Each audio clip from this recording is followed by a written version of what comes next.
Now, with a surge in a certain type of car sale, more and more buyers finding big savings right now. The 2025 sales leak just dropped, and Ford and Toyota are not ready for what's inside. A $13,000 car, written off as too cheap to matter, just rocketed past both brands and left their best-selling models in the dust. The experts claim it's temporary, but behind closed doors, they're calling this a crisis that changes how every one of us buys cars. How did a bargain-priced car become the new benchmark? Why didn't the legacy brands see it coming? And what does this shift do to pricing, availability, and your next purchase? The data bombshell.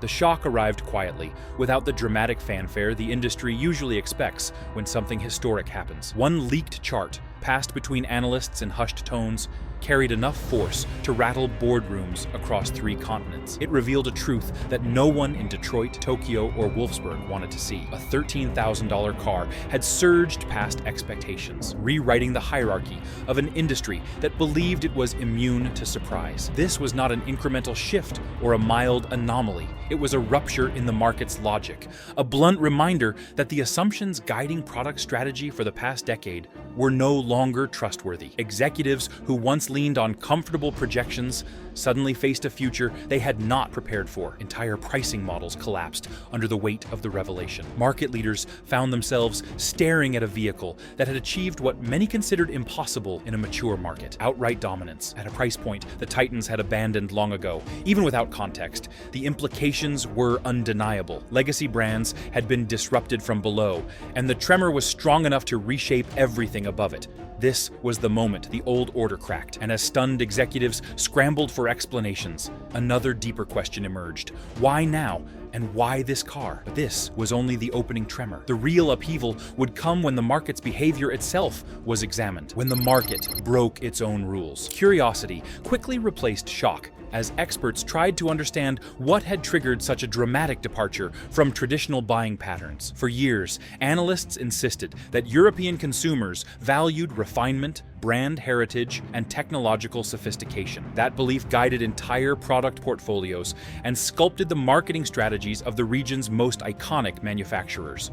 Yet in 2025, those expectations evaporated almost overnight. People did not simply reconsider their priorities, they rewrote them entirely, leaving behind a blueprint that no longer resembled the past. At street level, this shift felt almost surreal. Buyers who once stretched their budgets for compact premium models instead reached for simpler, more grounded choices. Households that once debated trim packages began focusing on what actually mattered in their daily routines. The unspoken promise of prestige, long treated as a pillar of the European market, suddenly held less power than a well-priced steering wheel and a warranty that felt within reach. That evolution in thinking was not subtle.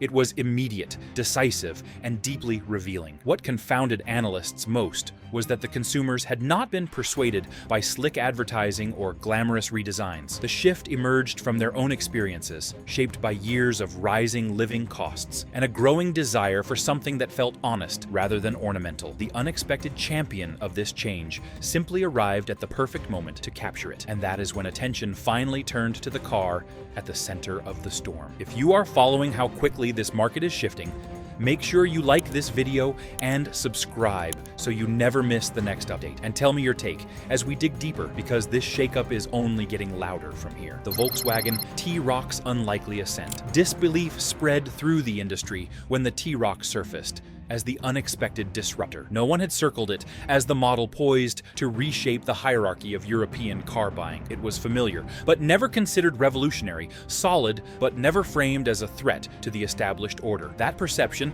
turned out to be a miscalculation of historic proportions. The T-Roc quietly aligned itself with the emerging mood of the market, capturing buyers who had grown weary of inflated promises and escalating prices. Its appeal was not built on theatrics or bold reinventions. Instead, it offered a sense of balance. At a moment when balance had become rare, drivers saw a vehicle that fit neatly into their lives, without demanding a financial stretch or emotional gamble. That practicality resonated in ways the industry had underestimated. The T-Roc represented a pivot point, a car that understood its place, yet reached far beyond it. Observers struggled to pinpoint the specific moment when the tide turned in its favor. Some argued it gained traction because it avoided the excesses plaguing more ambitious models. Others believed its strength came from something simpler. It arrived without pretense. Whatever the reason, the result was undeniable. A model once viewed as competent but unremarkable had become the quiet catalyst for a sweeping market realignment. Yet the question lingered: if the T-Roc found its stride, how did the giants fail to see it coming? Ford and Toyota's strategic blind spot. Revelation struck hardest inside the headquarters of Ford and Toyota, where leaders confronted a truth that had been hiding in plain sight. Their strategies were built on the assumption that upward movement defined progress. Each new generation aimed higher, added features, and pursued margins that seemed essential to future stability. In that pursuit, both companies drifted away from the segment they once dominated with confidence. They believed consumers would follow them up the price ladder indefinitely. They believed growth meant premium. They believed the lower rungs of the market no longer mattered. Those beliefs became the trap, while they focused on expanding complexity and protecting profit per unit.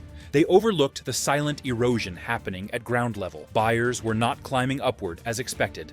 They were quietly stepping sideways, seeking options that aligned with real-world budgets rather than corporate dreams. Ford and Toyota continued designing for the customer they wished existed, rather than the customer who actually stood in the showroom. That mismatch created a vacuum waiting to be filled. The T-Roc simply stepped into that space first. By the time Ford and Toyota recognized the divergence between their strategy and the market's reality, the momentum had already shifted. Their legacy strength became their weakness, and their confidence became their blind spot. They were prepared for a future of competition with each other, not a challenge from below. And what came next pushed them into a battle they had never planned to fight: the $13,000 engineering breakthrough. Admiration came naturally once analysts realized what had actually been achieved. Creating a functional modern vehicle at a $13,000 price point should have been impossible according to the industry's long-standing assumptions. For years, engineers insisted that shrinking costs meant shrinking quality. Yet here was a machine that dared to challenge that dogma with quiet confidence. It did not emerge from extravagant laboratories or from a design team chasing futuristic fantasies. Instead,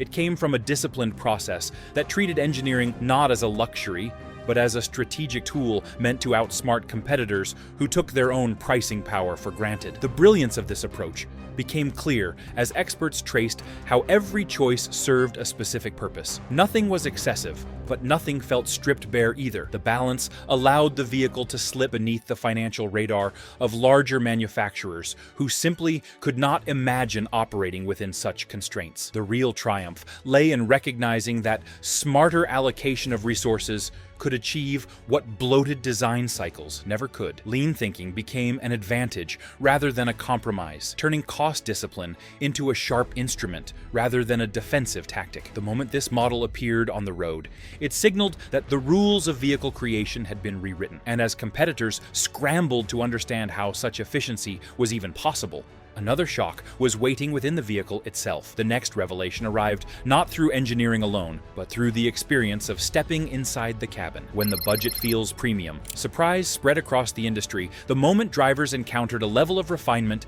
they simply did not expect at this price. The usual trade-off between affordability and comfort had been cleverly dismantled. Nothing extravagant greeted the occupant, yet nothing about the experience felt compromised. Instead, the interior conveyed an unexpected reassurance, the kind that convinced buyers they were receiving more than they paid for. This was a masterclass in perception, where carefully chosen elements created an atmosphere far above the assumptions associated with a $13,000 vehicle. Observers noticed how each component invited a reaction of disbelief. Touch points felt intentionally designed rather than reluctantly fabricated. The layout suggested thoughtful placement rather than penny pinching. Even the driving position, often neglected in budget vehicles, conveyed a sense of control that normally belonged in higher segments. It was not the presence of luxury that shocked people, but the absence of the the usual austerity. The model proved that a manufacturer could deliver a refined environment without relying on expensive materials or flashy ornamentation. Precision in execution became its standout trait. Those who understood market psychology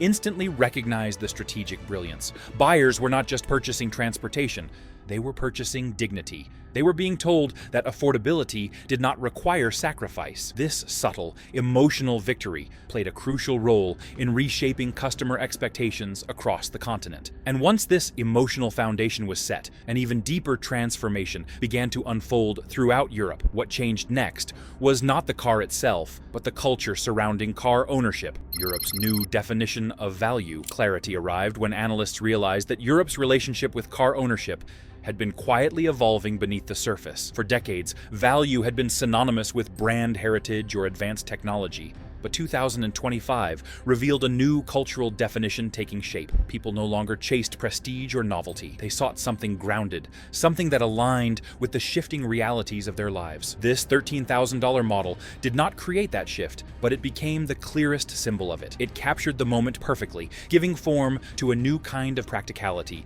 that resonated across borders. Households that once prioritized aspiration found themselves embracing a more measured philosophy. Value became less about the emblem on the grille and more about whether the purchase felt sensible in an age defined by economic caution. The emotional weight of ownership changed as well. A car was no longer a trophy or a lifestyle statement. It was a tool that needed to justify its presence without imposing unnecessary strain. This shift was not driven by marketing or design trends.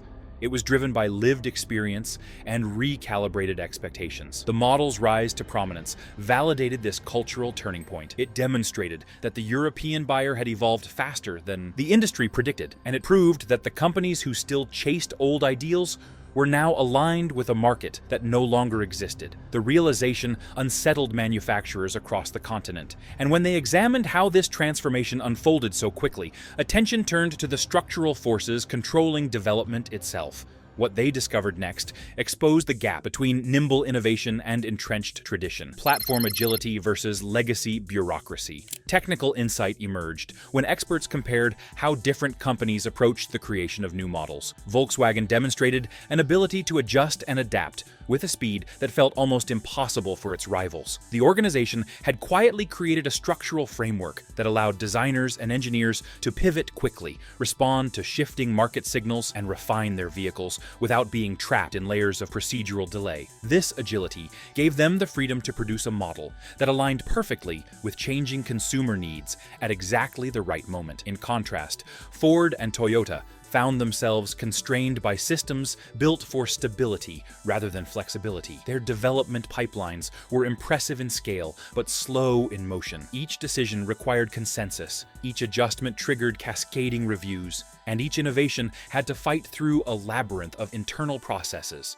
These structures once protected quality and consistency, but in 2025, they became liabilities. The market moved faster than their systems could respond. Volkswagen's ability to compress timelines and simplify execution allowed the $13,000 model to reach the market before competitors even realized such a product was feasible. While other manufacturers pondered long-term strategies, Volkswagen acted. While rivals debated future direction, Volkswagen delivered. The difference lay not in talent or resources, but in operational freedom. This contrast became the decisive factor in the unfolding disruption. And as Europe watched these tectonic shifts take shape, the stage was set for consequences no legacy manufacturer could avoid. The price war that no one can win. Tension rippled through the industry the moment manufacturers realized that matching a $13,000 offering required more than aggressive marketing. It demanded a willingness to slice into margins with a precision that few companies could sustain. The disruptive pricing model forced competitors into a corner where the only immediate response seemed to be undercutting their own vehicles. Yet every reduction carried a heavy cost, as each brand attempted to stay relevant, the race toward lower pricing quickly turned into a dangerous descent with no clear bottom. The fragility of the situation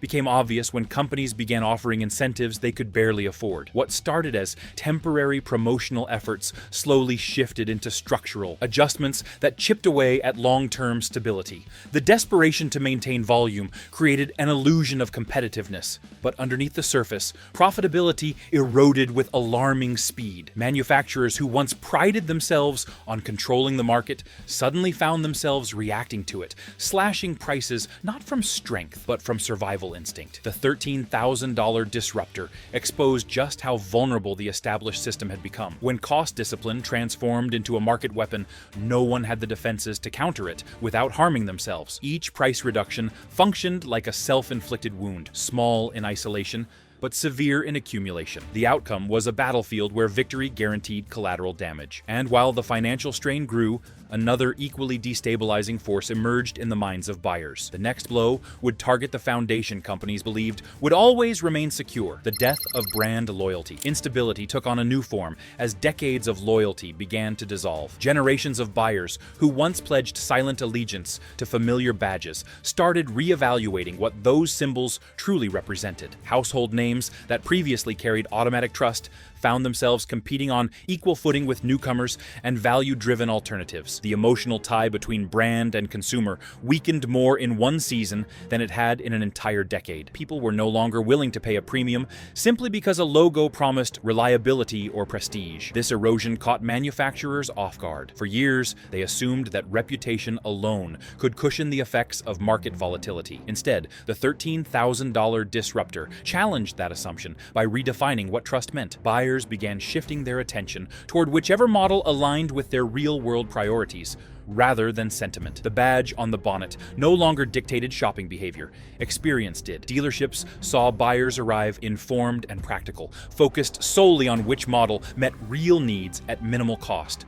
Brand attachment vanished, and the loyalty that once protected legacy manufacturers disappeared. And as brand allegiance weakened, the structure of the entire market began to change. The most dramatic transformation was waiting in the segment that once defined Europe's automotive identity: the end of the middle-class car market. Confrontation took shape as the industry faced a harsh truth: the middle-class car market was collapsing. The territory that once sustained consistent profit, dependable volume, and balanced consumer appeal was now eroding from both ends. Budget offerings captured those seeking financial relief, while luxury models absorbed those who still valued sophistication. In between, the once dominant mid-tier vehicles struggled to justify their existence. They were no longer affordable enough to attract frugal buyers, nor refined enough to compete with premium alternatives. The shift was not gradual. It unfolded with a pace that left manufacturers stunned.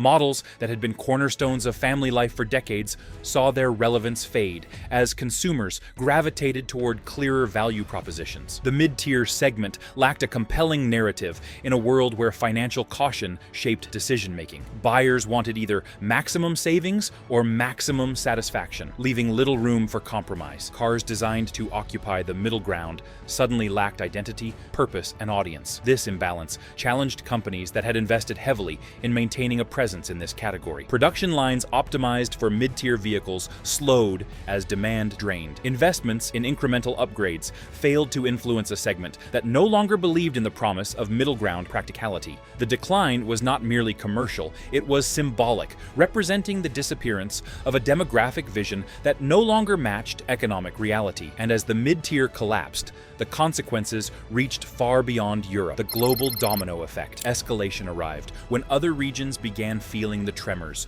originating from Europe's unexpected shift. Markets that had long studied European buying habits as indicators of future trends found themselves facing similar disruptions sooner than anticipated. The arrival of a $13,000 model created a ripple that stretched across continents, challenging long-held assumptions about pricing, value, and competitive balance. Manufacturers operating in diverse economies discovered that the shockwaves were not limited to a single region. They traveled through distribution networks, regulatory frameworks, and consumer mindsets. Countries with developing economies observed how a low-cost model could destabilize established brands in mature markets. This observation alone encouraged local manufacturers to explore aggressive automotive strategies, hoping to replicate the same disruption. Meanwhile, regions with strong automotive traditions watched their consumers reconsider expectations surrounding what a car should cost. Even areas historically resistant to drastic shifts started questioning whether their long-standing premium preferences still made sense. And with the worldwide stage now set for turbulence, the consequences for ordinary buyers were about to become even more personal. The new reality for everyday car buyers, urgency, swept across households as buyers recognized that the old rules of car ownership no longer applied. Affordability had become the defining factor shaping decisions, and the arrival of a $13,000 disruptor forced everyone to reevaluate what truly mattered. The emotional landscape shifted from aspiration to practicality, with families recalculating budgets and asking different questions than they had only a few years earlier. Where once the conversation centered on trim levels and technology packages, it now focused on durability, simplicity, and day-to-day cost. The new reality required consumers to approach the showroom with sharper discipline and clearer priorities. For many, this transition felt liberating. They no longer needed to justify overspending to keep up with expectations built on prestige and branding. The pressure to stretch financially had weakened. People found confidence in choosing vehicles that matched their needs rather than their ambitions. Yet this shift also brought tension into the purchasing process. Buyers grappled with the fear of settling for less, even as they recognized that economic conditions left them with fewer alternatives. The market had reshaped their choices, and adaptation became essential. But as buyers navigated this new chapter, another group felt the consequences far more brutally. The pressures reshaping consumer behavior were also rewriting the lives of those building the cars themselves. Workers, wages, and a changing industry. Tension deepened within the factories, as workers realized that the disruption reshaping the market demanded a parallel transformation in the industrial workforce. The rise of lower-cost models forced companies to rethink their production strategies, and the people on the assembly lines felt the impact immediately. Job roles that were once secure now carried an undercurrent of uncertainty. Workers confronted the possibility that their positions might shift, relocate, or vanish entirely as manufacturers struggled to remain competitive in an increasingly unforgiving landscape. The wage structures that had anchored the industry began to feel fragile. Companies accustomed to operating under comfortable margins suddenly faced pressure to streamline operations. This shift meant leaner staffing, greater emphasis on automation, and a heightened demand for flexibility. What had once been predictable work routines now resembled a delicate balancing act between maintaining efficiency and preserving livelihoods. Employees sensed that the ground beneath them was no longer stable. Every restructuring announcement or production adjustment carried heavier implications than before. Meanwhile, communities built around manufacturing hubs watched anxiously. Local economies depended on the stability of these jobs, and the slightest tremor in the industry sent shockwaves far beyond factory gates. The transition toward cost-focused vehicle production exposed the vulnerabilities of regions that relied on automotive employment as their lifeblood. The human cost of this new era extended far past the assembly line, and as the workforce struggled to adapt, a new and powerful group stepped into the center of the conflict. Governments entered the fight. Political threat entered the equation the moment policymakers realized the automotive shift had become a national concern. Cheap cars were no longer simply market anomalies.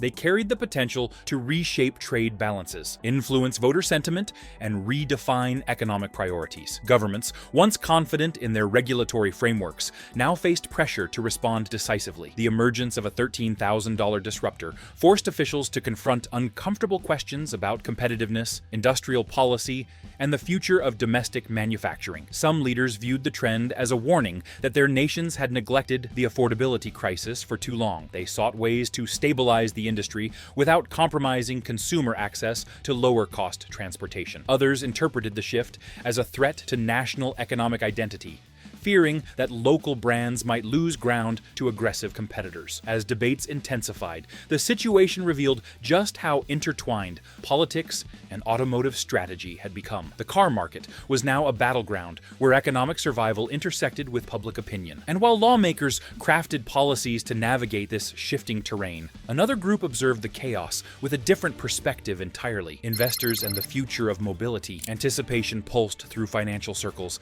as investors assessed assessed what the $13,000 revolution meant for the next decade of mobility. While manufacturers grappled with shrinking margins and shifting consumer expectations, market analysts saw the emergence of a new hierarchy taking shape. The companies capable of adapting quickly stood poised to redefine their value, while those clinging to outdated strategies risked losing relevance altogether. Investment portfolios began to shift as funds redirected capital toward brands demonstrating agility and restraint in equal measure. The financial community recognized that the disruption signaled the start of a deeper transformation. Mobility was evolving into an ecosystem shaped by efficiency, practicality, and strategic clarity rather than prestige. This realization created a new wave of analysis, where success depended on how well a company could align itself with the principles reshaping global markets. Investors searched for signs of resilience, examining supply chain discipline, operational flexibility,